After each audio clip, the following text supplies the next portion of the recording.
হ্যাঁ নগেনদা, এবার ভাবছি কাজের জন্য বাইরে যাব। খুব কাজ করে বেশ কিছু টাকা কামাবো। হ্যাঁ, গ্রামে ফসলের সময় ছাড়া বাকি সময়গুলো কোনো কাজই থাকে না প্রায়, তাই ভাবছি এবার বাইরে যাবই যাব। পলাশ, কথাটা তুই খারাপ বলিসনি। তবে আমি গ্রাম ছেড়ে বাইরে গিয়ে কাজ করবার পক্ষে নই। গ্রাম গ্রামই, সে যতই তুমি বাইরে যাও, বড় শহরে যাও, গ্রামের মতো শান্ত কোথাও নেই। সেটা অবশ্যই ঠিকই বলেছ নগেনদা, কিন্তু টাকা রোজগারের জন্য বাইরে তো যেতেই হবে, তাই না? গ্রামে না আছে কোনো অফিস কাছারি, না আছে মিল বা অর্থ উপার্জন করবার কোনো সাধন।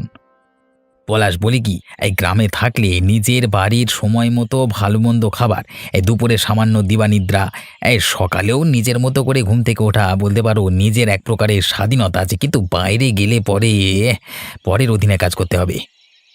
নগেনদা, যাই বলো, আমি ঠিক তোমার কথায় একমত হতে পারছি না। গ্রামে কত লোক বাইরে গিয়ে কাজ করে সংসার চালাচ্ছে, তাহলে ওরা কি ওখানে সুখী নেই বলছো? তা তুমি ঠিকই বলেছ পলাশ। ওপর ওপর তাদের সবাইকে সুখী মনে হয়, কিন্তু ভেতরে তারা গ্লানিতে জ্বলছে। বাইরে গিয়ে কাজ করলে প্রথম প্রথম বেশ ভালো লাগে, তারপর আস্তে আস্তে মালিকরা তোমার দুর্বলতা জেনে তোমাকে তাদের মতো করে চালাবে। হ্যাঁ। নগেনদা, তুমি কি করে জানলে এসব? তুমি তো কখনো বাইরে যাওনি। আর কি কি হতে পারে বাইরে গিয়ে কাজ করলে? বলছি পলাশ, শোন, আমি তো তাই কোনোদিন বাইরে যাইনি। একবার বাইরে গিয়ে কাজ করা শুরু করলে এই সুবিধে অসুবিধে মতো ছুটি পাবি না। তোকে গাধার মতো খাটিয়ে নেবে, তারপর স্বল্প টাকা দিয়ে মুখটা বন্ধ করে দিবি, বুঝলে? তাহলে তুমি বলতে চাইছো বাইরে গিয়ে টাকা রোজগার করবার পরিকল্পনাটা উচিত হবে না? আমাদের গ্রামেই থেকে যা করবার করব, এখানেই সুখ, তাই তো? হ্যাঁ, দিলাম তো পলাশের মাথাটা নষ্ট করে। কি গো পূজা, কোথায় আছো? ওই তো পূজা, তোমার শরীর ঠিক আছে তো মা? মুখটা কেমন যেন শুকিয়ে গেছে, কি হয়েছে বলো দেখি আমায়। জেঠিমা, আমার মন মেজাজ একেবারেই ভালো থাকে না। আমাদের অর্থনৈতিক ক্ষমতা এত খারাপ হয়ে গেছে যে তোমাকে কি বলি। ও আচ্ছা আচ্ছা, বুঝেছি। তাহলে পলাশ কি কোনো কাজকর্ম করে না? গ্রামে থেকে যখন যেটা কাজ পায় তখন সেটা করে কিছু টাকা নিয়ে আসে বটে, কিন্তু সেই সামান্য টাকা দিয়ে সংসার চলে না জেঠিমা। তাহলে পলাশকে বলো কিছু বাইরে গিয়ে কাজ করতে। অনেকেই তো আমাদের গ্রাম থেকে গিয়ে বাইরে কাজ করছে। শুনলাম বাইরে গিয়ে কাজ করতে পারলে নাকি অনেক টাকা পাওয়া যায়।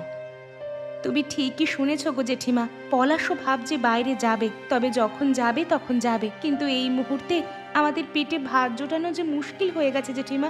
আমার যে আর ভালো লাগছে না, কি করি কি না করি। মন খারাপ করো না পূজা, একটা কথা বলি, তুমিও কাজ করে তোমার বরকে সংসার চালাতে সাহায্য করতে পারো। আমি কাজ করে পলাশকে সাহায্য করব? কি কাজ করব আমি? কে আমাকে কাজ দেবে? আমি বলছি শোনো, আমার একটা কুমড়ো ক্ষেত আছে, সেখানটা তোমার দেখতে হবে এবং সেখান থেকে কুমড়ো নিয়ে বাজারে বিক্রি করে যে টাকা পাবে সেই টাকার কিছু অংশ আমাকে দিয়ে বাকিটা নিজের হাতে রাখবে, বুঝলে? ওই নীলিমা, দেখো দেখো, ওই ছেলেটা পূজার বর না? হ্যাঁ গো, ওটা তো পূজারই বর।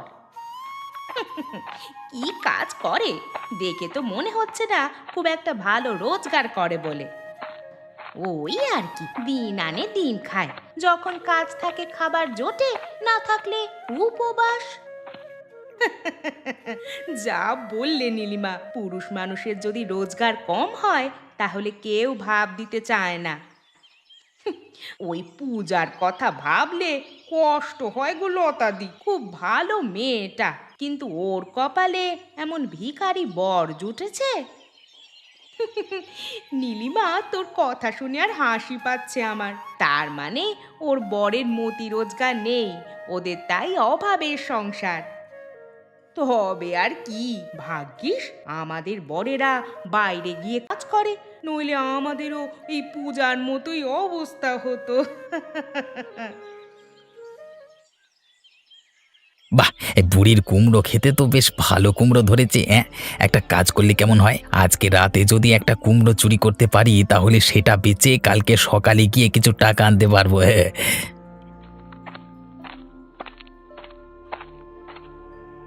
কে ওখানে? কে? বলুন বলুন। আগে আগে আগে আমি নগেন, জেঠিমা তুমি এটা তোমার ক্ষেত বুঝি? আগে আমার প্রশ্নের উত্তর দাও। তুমি এখানে দাঁড়িয়ে কি করছো বলো? ওই আর কি, বিশেষ কোনো কারণ নেই আর কি। বাহ, কোনো কারণ না থাকলে কেউ কি এভাবে পাগলের মতো দাঁড়িয়ে ক্ষেতের দিকে চেয়ে থাকে? আসলে আমি ওই কুমড়ো গাছের মাচাগুলো দেখছিলাম, কি সুন্দর করে বাঁশ দিয়ে গেঁথে গাছগুলোকে ঠেকিয়েছে, তাই না? দেখা দেখা, হ্যাঁ, বা দারুণ দারুণ দারুণ করেছো।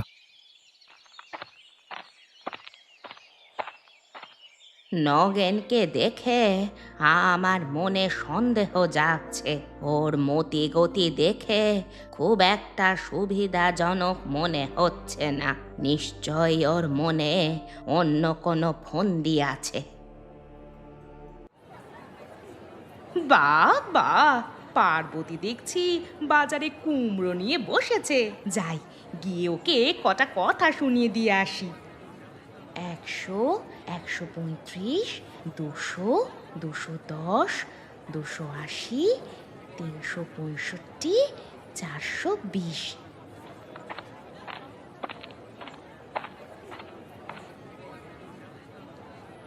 বাহ বাহ পার্বতী, তোমাকে দেখে যে অবাক হলাম। তুমি ঘরের বউ হয়ে এই বাজারে এসে কুমড়ো বিক্রি করছো? কেন লতাদি, কোনো বইতে কি লেখা আছে যে ঘরের বউ বাজারে গিয়ে কোনো কিছু বিক্রি করতে পারবে না? তোমার কি কথা বলার ধরন পার্বতী, খুব দেমাগ হয়েছে বুঝি? যেমন প্রশ্ন করবে তেমনই যে উত্তর পাবে, আর দিমাগের কথা বলছো সেটা দেখছি তোমারও কম নয়। পার্বতী, মুখ সামলে কথা বলো। এত টাকার লোভ তোমার? বর বাইরে কাজ করে টাকা কামায়, তাতে তোমার হয় না, তোমার আরো আরো টাকা চাই। টাকার পিশাচিনি কোথাকার। আর একটা কথা বললে তোমার জিভ আমি টেনে ছুঁড়ে ফেলবো। আমি কুমড়ো বিক্রি করে টাকা রোজগার করছি, তাতে তোমার এত গায়ে জ্বালা হচ্ছে কেন শুনি? তোমার মতো তো আমি পয়সার পিশাচ নই যে বাজার হাটে দুম করে বসে শাকসবজি বেচতে শুরু করব। আমাদের বড় বাইরে কাজ করে। কই কই আমরা তো টাকার পেছনে ছুটছি না। আমাদের তোমার মতো এত টাকার খিদে নেই, বুঝলে? টাকার খিদে নেই বটে, কিন্তু অন্যের পেছনে লাগার অভ্যেস আছে, তাই না? পরনিন্দা পরচর্চা এসব করেই দিন চলে যায় তোমাদের। আমি তো আর ঘরে বসে নেই যে এইসব করব। সসম্মানে নিজের ক্ষেতের কুমড়ো বিক্রি করে রোজগার করছি, লোকের পেছনে কাঠি দিয়ে নয়।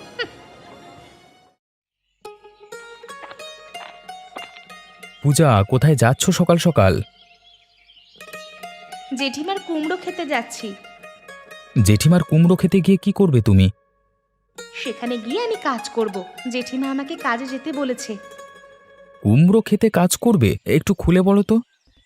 পলাশ, বলছি আমাদের আর্থিক অবস্থার যা অবনতি হয়েছে, এই মুহূর্তে কোনো কাজ না করলে না খেয়ে মরতে হবে।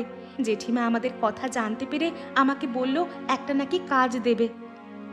আচ্ছা, জেঠিমা আবার কি কাজ দেবে তোমাকে? জেঠিমা বলল ওনার কুমড়ো ক্ষেত দেখাশোনা করতে, আর কিছু কুমড়ো নিয়ে গিয়ে হাটে বেচে আসতে, এবং কুমড়ো বিক্রি করে যে টাকা পাওয়া যাবে সেখান থেকে কিছু অংশ ওনাকে দিয়ে বাকিটা আমাকে নিতে বললেন। বুঝলে? এবার আমি যাচ্ছি। বেশ, শেষমেশ ঘরের বউ হয়ে তোমাকেও কাজ করতে হচ্ছে। এর থেকে দুঃখ এবং অপমানজনক ঘটনা আর কি হতে পারে বলো তো? হায় ওপরওয়ালা, আমার আর ভালো লাগছে না। নীলিমা, দেখলি দেখলি তো পার্বতী আমাদের কত কথা শুনিয়ে দিল। কটা টাকার মুখ দেখে সে একেবারে অহংকারী হয়ে গেছে। ঠিক বলেছ লতাদি, পার্বতীর কি চ্যাটাক চ্যাটাক কথা! সে এখন ধরাকে সরা জ্ঞান করেছে গো। একটা পরিকল্পনা মাথায় এসেছে, সেটা হচ্ছে আমরাও যদি হাটে কুমড়ো বেচা শুরু করি তাহলে কেমন হয়? লতাদি, তোমার ধারণাটা কিন্তু দারুণ। এত পর আমরা কুমড়ো বেচে পার্বতীর থেকেও অনেক টাকা রোজগার করব, আর পার্বতী হিংসায় জ্বলবে। তবে এত কুমড়ো পাবো কোথায়? সেটাও একটা ভাবনার বিষয় লতাদি।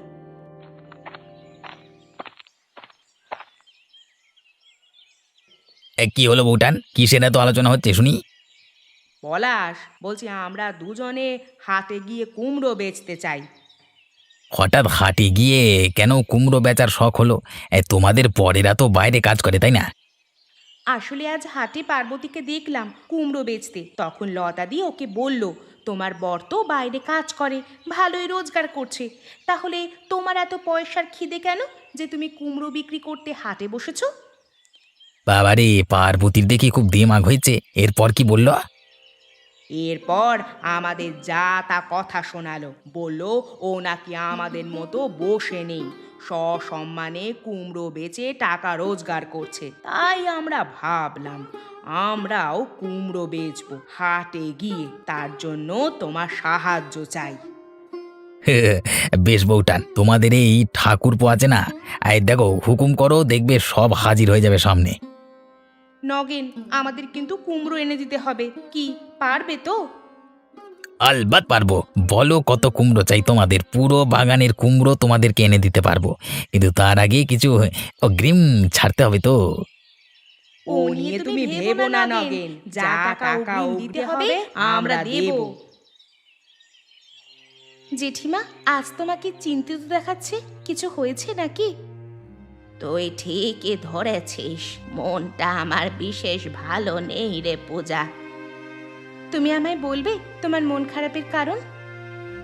আসলে কাল বিকেলে ওই নগেন এসে আমার কুমড়ো ক্ষেতের দিকে তাকিয়েছিল, ও হয়তো নজর দিচ্ছে। আমি জিজ্ঞেস করতেই কথা ঘুরিয়ে চলে গেল। এমনিতেই নগেন সুবিধের নয়, তাই চিন্তা হচ্ছে। জেঠিমা, আমারও খুব ভয় হচ্ছে। নগেনদা খুব একটা ভালো লোক নয়। ও যখন তোমার কুমড়ো খেতে এসে দেখে গেছে, তার মানে ওর মনে নিশ্চয়ই কোনো কুটিল পরিকল্পনা আছে। তাহলে একটা কাজ করা যাক, কাল থেকেই কুমড়ো তুলে নিয়ে গ্রামের হাটে গিয়ে বিক্রি করতে হবে। তুমি সকাল সকাল চলে এসো কেমন? যেমন বললাম সেভাবেই কাজ করো কেমন? বেশ জেঠিমা, আপনি চিন্তা করবেন না, আমি সকালে এসেই কাজ শুরু করে দেব আপনার কথা মতো। এসো এসো বউটান, আস্তে আস্তে মুখে আওয়াজ করো না, এই পা টিপে টিপে এসো, পা টিপে টিপে। লতাদি, দেখো দেখো, বুড়ি বেশ ভালো কুমড়ো ক্ষেত করেছে। হ্যাঁ নীলিমা, তাই তো দেখতে পাচ্ছি, অনেক কুমড়ো ধরেছে। আস্তে আস্তে কথা বলো না, আরে বাবা, এক্ষুনি শুনলে কেলেঙ্কারি হয়ে যাবে। এই নগেন দেখো তো, ওই দিকটা মনে হচ্ছে বুড়ি রাত জেগে পাহারা দিচ্ছে। এই তাই তো বউঠান, বুড়ি দেখছি হাতে লাঠিও ধরে রেখেছে, সে খুব সতর্ক হয়ে ক্ষেত পাহারা দিচ্ছে তাহলে। নগেন, একজন কি কটা চাই বলো? এই পরিস্থিতিতে কুমড়ো চুরি করাটা ঠিক হবে না মনে হচ্ছে। আমারও তাই মত নগেন। বুড়ি যেভাবে লাঠি নিয়ে পাহারা দিচ্ছে, এখন চুরি করতে গেলেই ধরে ফেলবে, আর ওনার লাঠি দিয়ে পেটাবে। না বাবা না, আমি পারবো না। শান্ত হও তোমরা, আমি কি বলছি শোনো আগে সেটা। আজকে এই পরিস্থিতিতে কুমড়ো চুরি করা যাবে না, বরং কালকে সকালে দেখবো, বুঝলে? এখন সবাই বাড়ি যাও। এ তো দেখছি লতা নীলিমা আবার সামনে কুমড়োর দোকানও দিয়েছে। এত কুমড়ো পেল কোথায়? একবার গিয়ে জিজ্ঞেস করে দেখি তো। এই নীলিমা, দেখ দেখ, পার্বতী আমাদের দিকে কিভাবে দেখছে। হিংসে, বুঝলে লতাদি, হিংসে হিংসে হচ্ছে ওর। এবার আমরা দেখিয়ে দেব কত ধানে কত চাল। ও মনে হচ্ছে আমাদের দোকানের দিকেই আসছে। কুমড়োর ব্যাপারে জিজ্ঞেস করলে কিছু আবার বলিস না। সে কথা কি আমাকে শেখাতে হবে নাকি দিদি? তুমি কোনো চিন্তা করো না, আমি এই মুখে কুলু পেঁটে থাকবো।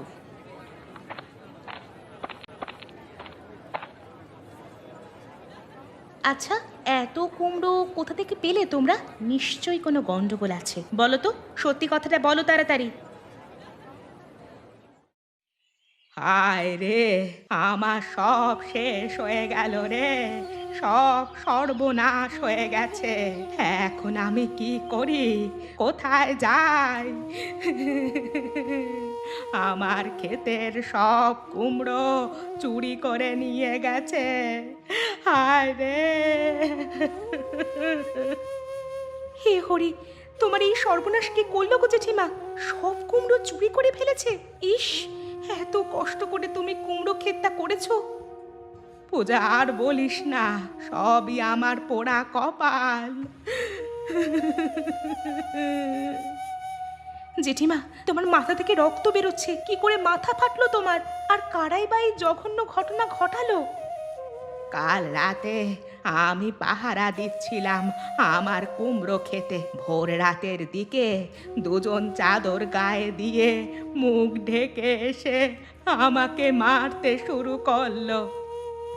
সর্বনাশ! কি ভয়ঙ্কর কাণ্ড করেছে! তোমাকে মারলো জেঠিমা? হ্যাঁ, আমাকে মেরে আমার মাথা ফাটিয়ে দিয়েছে। ব্যথার চোটে আমি সাময়িক ক্ষণের জন্য অজ্ঞান হয়ে পড়ে যাই, আর ঠিক সুযোগ নিয়ে আমার কুমড়ো ক্ষেত থেকে সব কুমড়ো চুরি করে নিয়ে যায়। কেঁদো না জেঠি। আচ্ছা বলো তো, তোমার কারোর প্রতি সন্দেহ হচ্ছে কি? হ্যাঁ, একজনের ওপর আমার সন্দেহ হচ্ছিল সেই বিকেল থেকেই। সে হচ্ছে নগেন। কাল বিকেলে আমার ক্ষেতের সামনে এসে দাঁড়িয়ে কি যেন দেখছিল। আমি ওকে জিজ্ঞেস করতেও বলল বাঁশের মাছগুলো দেখছে, তারপরে চলে যায়। নগেনদা একটা বদমাইশ লোক। সে এমন জঘন্য অপরাধ অনায়াসেই করতে পারে। কিন্তু তুমি বললে দুজন, তাহলে নগেনদার সাথে অপরজন কে ছিল? নগেনদা, নগেনদা কোথায় তুমি? তাড়াতাড়ি বাইরে এসো বলছি। ও পলাশ, পূজা, এই সকাল সকাল দুজনে আমার বাড়িতে কি জন্য এলে? ছি নগেনদা, আপনার লজ্জা থাকা উচিত। আপনি এতটাই নিচে নামতে পারেন সেটা ভেবেই আমার আপনাকে ঘেন্না হচ্ছে। কেন পূজা, আমি কি এমন করেছি যার জন্য তুমি আমাকে কথা শোনাচ্ছ? নগেনদা, তুমি এত ন্যাকামো করে ভালো সাজবার চেষ্টা করো না। তোমার চরিত্র আমরা জানতে পেরে গেছি, তুমি একটা চোর। এ পলাশ, কখন থেকে তোমরা দুজন আমাকে যা তা বলে যাচ্ছ। এবার কিন্তু আর একটা কথা বললে আমি চুপ করে থাকবো না, বলে দিলাম। আগে বলো কি হয়েছে। কেন নগেনদা? কাল রাতে জেঠিমার বাগান থেকে আপনি কুমড়ো চুরি করেছেন, তার উপর জেঠিমার মাথায় মেরে মাথা ফাটিয়ে দিয়েছেন। এবার বলুন তো, কেন করলেন এই কাজ? ছি ছি ছি, না না, আমি এ কাজ করিনি, বিশ্বাস করো, আমি চুরি করিনি। নগেনদা, তুমি অস্বীকার করলে কি হবে? আমি গ্রামের লোকজন জড়ো করে তোমার নামে নালিশ করব। কেন এমন কাণ্ড ঘটালে? হ্যাঁ পলাশ ভাই, এমন করো না। আমি চুরি করতে পারি, মানে রাতে গেছিলাম কালকে ঠিকই, কিন্তু যেটিকে লাঠি নিয়ে পাহারা দিতে দেখে ভয় পালিয়ে আসি। নগেনদা, তুমি সত্যি কথা বলছো তো? আমার কিন্তু নগেনদার কথা একদম বিশ্বাস হচ্ছে না। নগেনদা, আমি কিন্তু এরপর গ্রামের লোকজনকে জড়ো করব। আরে সত্যি সত্যি পলাশ, আমি চুরি করিনি। আরে আমি এটা ভেবে আশ্চর্য হচ্ছি যে মানে যেটিকে মাথায় আঘাত করে তারপর ক্ষেত থেকে চুরি করলো কে? মানে আমি বুঝতে পেরেছি, মানে কাদের হাত আছে এই ঘটনায়। এই তোমরা এখনই আমার সাথে এসো তো, চলো তো, চলো চলো চলো।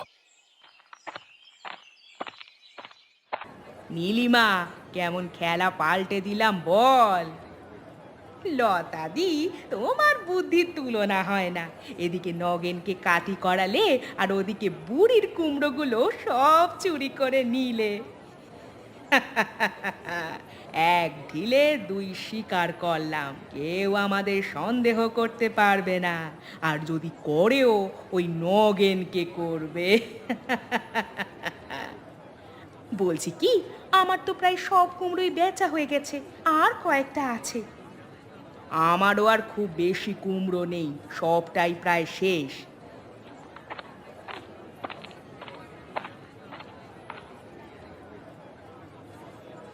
এই যে বৌঠান, খুব আনন্দ করে কুমড়ো বেচা হচ্ছে, ভেবেছে কেউ টের পাবে না? হ্যাঁ, এই যে দেখো, ক্ষেতের কুমড়োগুলো প্রায় সবটাই বেচে ফেলেছে। এই দেখো। ডাকাতি মেয়ে লোক কোথাকার, মেয়ে মানুষ হয়ে ভোর রাতে চুরি করা? তোমাদের সাহস তো কম নয়, তোমরা জেঠির মাথায় আঘাত করে ওনার ক্ষেত থেকে কুমড়ো চুরি করেছো। জেঠি চলো আমরা গ্রামের সবাইকে গিয়ে পুরো ঘটনাটা বলি, তারপর পুলিশকে জানাই, ওনারাই এই দুই মহিলার বিচার করবে। আপনাদের এই কাণ্ড আমরা গ্রামের মোড়লকে জানাবো, তারপর জেঠিমার মাথায় আঘাত করবার জন্য পুলিশের কাছে ডায়েরি করব। পলাশ, পলাশ তুমি এমন কাজ করো না। আমি আমি তোমাদের সকলের কাছে ক্ষমা চাইছি। আমিও আপনাদের কাছে ক্ষমা চাইছি, আর কখনো এমন কাজ করার দুঃসাহস করব না। আপনারা আমাদের ক্ষমা করে দিন।